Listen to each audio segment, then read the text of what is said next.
Terima kasih Anda masih bersama kami pemirsa di One on One. Kita lanjutkan kembali perbincangan kaitannya dengan masalah atau kasus yang juga masih menjadi perbincangan di masyarakat.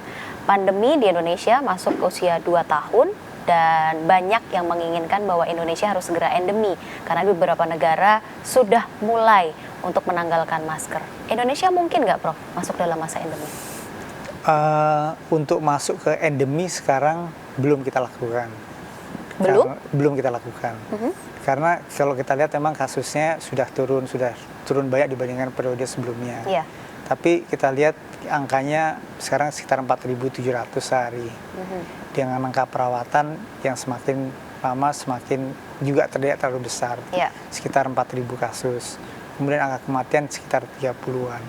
Tetapi belajar dari pengalaman, kita tetap melakukan kewaspadaan karena beberapa negara mengalami peningkatan kasus. Misalnya seperti Singapura. Singapura mengalami peningkatan kasus dengan kira-kira jumlah penderita sekitar 9.000 satu hari.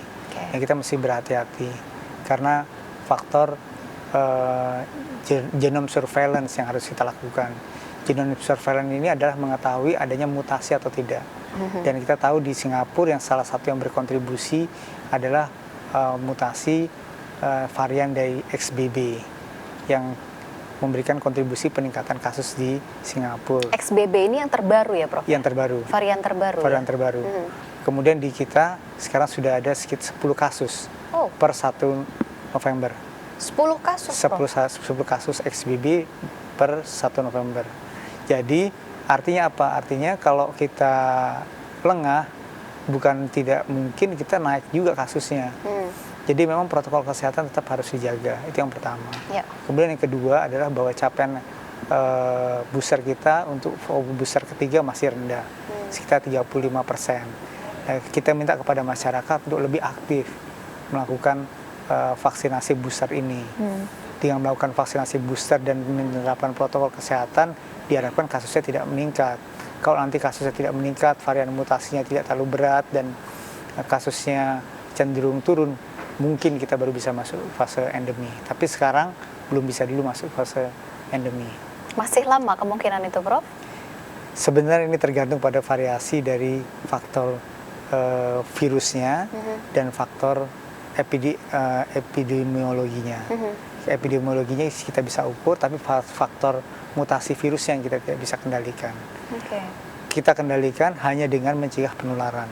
Mencegah penularan adalah kita lakukan proteksi dengan menerapkan protokol kesehatan, misalnya menggunakan masker dan sebagainya di tempat-tempat yang rawan, atau mencegah terjadinya infeksi baru bagi yang sudah terkenal supaya tidak menularkan kepada orang lain dengan melakukan isolasi mandiri. Ya. Boleh kita bicara tentang varian yang baru ini, Prof, XBB. Sebelumnya juga ada varian yang baru lagi, sampai saya tidak hafal ini nama-namanya karena begitu sulit sebenarnya untuk diingat oleh masyarakat begitu ya.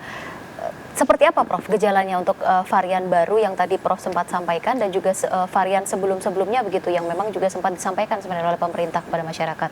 Jadi varian awalnya kan di Wuhan, varian Wuhan itu kira-kira kalau kita bisa katakan kira-kira moderate sampai severe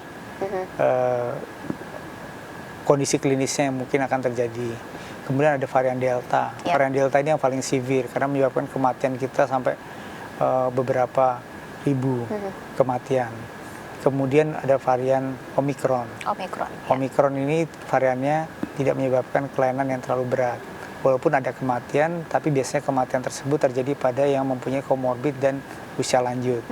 XBB ini adalah varian yang mudah-mudahan karakternya seperti Omicron.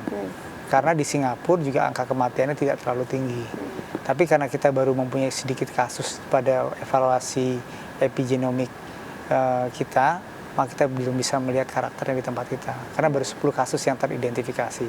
Kalau nanti kita sudah bisa melihat dengan jumlah yang lebih banyak, mungkin kita baru bisa menyimpulkan varian ini kira-kira karakternya seperti apa. Tapi mudah-mudahan dugaan saya sama seperti varian Omicron. Gejalanya seperti apa, Prof? Dari 10 kasus yang ditemukan di Indonesia? Biasanya pasiennya demam, kemudian pasien mempunyai gejala gangguan saluran pernafasan dan batuk, pilek dan sebagainya, tidak terlalu berat. Artinya mirip-mirip seperti Omikron ya, Prof, Seperti ya, Omikron. kemarin. Iya. Karena sebagian masyarakat juga sudah menilai bahwa kalau kita batuk, flu, itu hanya flu biasa, demam biasa. Nah, apa yang memang harus menjadi antisipasi kita sebenarnya bahwa ini adalah demam biasa dan demam yang tidak biasa, Prof? Jadi sebenarnya adalah kita harus menilai kondisi badan kita dulu secara objektif. Kalau kita punya komorbid, kita punya faktor resiko, maka walaupun itu demam biasa, maka kita harus cepat-cepat melakukan pemeriksaan. Kita juga mesti melihat pada lingkungan kita. Kalau misalnya kita tinggal dengan orang tua dan orang tuanya tersebut punya komorbid, walaupun demam biasa juga harus tetap memeriksakan pemeriksaan PCR. Supaya tidak menularkan kepada orang tua atau keluarga kita yang tinggal satu rumah. Nah, hal-hal seperti itu harus diperhatikan oleh masyarakat. Penanganan kasus dan kejadian COVID ini baru bisa ditangani kalau semua orang itu menyadari pentingnya kebersamaan. Kebersamaan supaya tetap sehat bersama, melakukan pemeriksaan bersama, tidak untuk kepentingan diri sendiri tapi juga untuk orang lain. Baik, tadi Prof juga sempat menyatakan bahwa sudah ada beberapa negara yang memang mengalami peningkatan kasus, Singapura contohnya. Bahkan di Wuhan juga sudah lockdown ya, Prof, ya? Ya. Untuk saat ini, lockdown kembali begitu untuk kasus COVID-19. Tidakkah itu menjadi cerminan juga untuk Indonesia mengembalikan bentuk pengawasan begitu ya, kaitannya dengan mungkin penggunaan masker, kemudian aktivitas masyarakat yang kalau menurut pandangan kita semua sekarang memang sudah semakin longgar. Nah, apakah memang ini juga menjadi catatan begitu dari Kementerian Kesehatan untuk pemerintah dan juga untuk Indonesia khususnya? Jadi yang paling penting adalah kesadaran masyarakat untuk tetap menerapkan protokol kesehatan itu secara baik. Bahwa beberapa anjuran yang kita lakukan dan regulasi yang kita lakukan, misalnya seperti perjalanan dengan menggunakan pesawat harus menggunakan booster ketiga dan sebagainya, itu adalah salah satu hal yang kita evaluasi. Penggunaan peduli lindungi untuk masuk mal, itu juga salah satu yang harus kita lakukan untuk melindungi masyarakat. Tapi sebenarnya ini tidak menjadi tanggung jawab secara eksklusif di Kementerian Kesehatan, tapi peran inklusif masyarakat secara luas. Kalau masyarakat tersebut menyadari bahwa ini merupakan bagian dari tanggung jawab bersama, maka kita bisa bersama-sama keluar dari pandemi ini. Menurunnya kasus ini apakah memang juga karena menurunnya masyarakat kita yang dites, kemudian juga tracing? Menurut saya penurunan kasus ini adalah peran aktif dari masyarakat. Peran aktif dari masyarakat yang selama ini melakukan protokol kesehatan dengan baik. Saya melihat dan saya beberapa kali melakukan evaluasi dibandingkan dengan negara-negara lain, kita termasuk salah satu negara yang patuh menggunakan protokol kesehatan, melakukan protokol kesehatan. Misalnya dibandingkan dengan di Inggris, dibandingkan dengan di Amerika, maka kita sebenarnya cukup bisa berbangga hati bahwa masyarakat kita itu cukup patuh untuk tetap menggunakan masker di tempat-tempat yang semestinya menggunakan masker.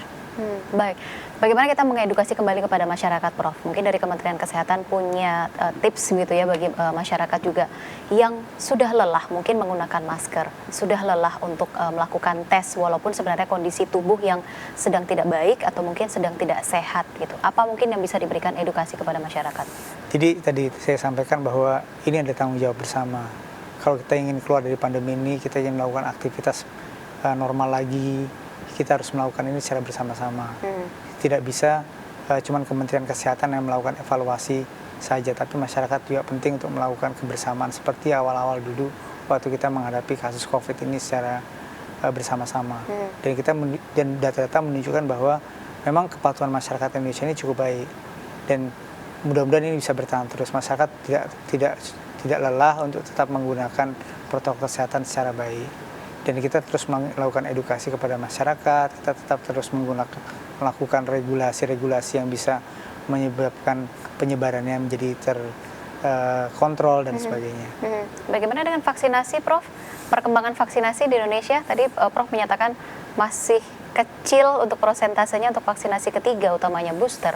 Sebenarnya kalau untuk vaksinasi secara keseluruhan kita termasuk negara yang angka vaksinasinya terbesar di dunia. Salah satu yang terbesar. Terbesar atau terbaik, Prof?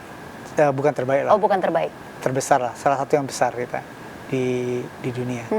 Iya, karena ada beberapa negara yang populasinya kecil. Tapi kalau kita lihat dari sisi demografis 276 juta penduduk dengan kondisi demografis kepulauan, kita termasuk yang cukup bisa berbangga sudah melakukan vaksinasi lebih dari 70 Tapi untuk vaksinasi booster ini yang masih 35%. Dan kita harapkan vaksinasi booster ini bisa terus ditingkatkan dengan kepedulian masyarakat untuk datang ke tempat-tempat vaksinasi. Apa yang menyebabkan sampai dengan saat ini masih 35%, Prof? Padahal sebenarnya targetnya kan jauh di atas itu. Karena kesadaran masyarakat untuk datang itu rendah. Karena mereka melihat bahwa gejalanya tidak terlalu berat dibandingkan dengan Delta. Waktu varian Delta dulu, orang berbondong-bondong karena takut infeksinya berat dan menyebabkan kematian yang tinggi. Tetapi pada varian-varian Omikron yang gejalanya lebih ringan, mereka menganggap ini lebih ringan, lebih enteng, menganggap ini lebih enteng sehingga jarang datang ke tempat vaksinasi booster. Akhirnya kita melakukan beberapa regulasi untuk menerapkan bahwa vaksinasi booster menjadi salah satu mandatori untuk beberapa aktivitas kegiatan, misalnya penerbangan dan sebagainya. Tapi angkanya tidak bergerak cepat naik gitu, Prof, untuk persentase vaksinasi booster. Adakah upaya lain mungkin yang bisa dilakukan supaya masyarakat kita juga masih mau sebenarnya dan butuh untuk booster ini? Edukasi sudah kita lakukan lewat berbagai macam media, melakukan evaluasi dari tempat-tempat vaksinasi, kemudian melakukan sentra vaksinasi dan sebagainya. Tetap kita kerjakan juga untuk melakukan mobilisasi vaksinasi dengan dibantu oleh TNI, Polri, kemudian juga tenaga kesehatan di tingkat daerah. Terus kita upayakan supaya vaksinasi ini tetap berjalan dengan cepat seperti vaksinasi-vaksinasi sebelumnya. Vaksinasi 1, 2 sudah cukup berhasil ya, Prof? Iya. Agak tersendat di vaksin ketiga sepertinya atau vaksin booster.